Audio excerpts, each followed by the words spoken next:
கப்பல் விபத்தில் உயிர் பிழைத்த ஒருவன் யாருமில்லாத ஒரு சிறு தீவின் கரையில் போய் மாட்டிக்கிட்டான்.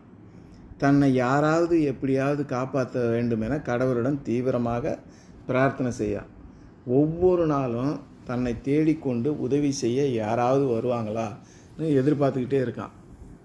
ஆனால் அவனுக்கு தெரிந்தவரை ஒன்றுமே நடக்கலை. இறுதியில் மனம் தளர்ந்து தன்னையும் தன்னுடைய சில உடைமைகளையும் காப்பாற்றிக் கொள்வதற்காக கரை ஒதுங்கிய மரக்கட்டைகளை கொண்டு சிறிய குடில் ஒன்றை கட்டுறான்.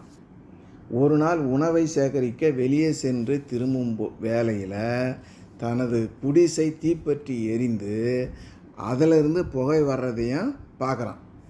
அனைத்தையும் இழந்து தனது மோசமான நிலையை உணர்ந்து அதிர்ந்து போனான். துக்கம் நெஞ்சை அடைச்சது. கோபத்தில், கடவுளே, நீ ஏன் இப்படிலாம் செய்தாய் என்று கதறி அழறான்.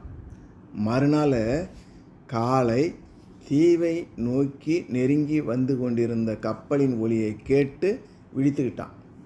அவனை காப்பாற்றுவதற்காக வந்த படகு என அறிந்து கொண்டான். நான் இங்கே இருக்கிறேன் என்று எப்படி தெரிந்து கொண்டீங்கன்னு அந்த படகுல இருந்தவங்கள கேட்குறான். புகை வரும் அடையாளத்தை கண்டு அறிந்தோம் என்று அவர்கள் பதில் சொல்கிறாங்க. வாழ்க்கையில் சில நிகழ்வுகள் எதிர்பாராமல் மோசமாக நடக்கும்போது சோர்வு அடைவது சகஜம். ஆனால் நாம் நம்பிக்கையை இழக்கக்கூடாது. ஏன்னா நம் வாழ்வில் வலியிலும் வேதனையிலும் கூட கடவுள் தன் கடமையை செய்து கொண்டிருப்பார். கடவுளிடம் சரணடைந்து அவர் மேல் முழுமையான நம்பிக்கை கொள்வதால் கடினமான பாதையை கடப்பதற்கு நமக்கு தேவையான தைரியத்தையும் சூழ்நிலைகளை எதிர்கொள்ளும் வலிமையை அளிப்பார்.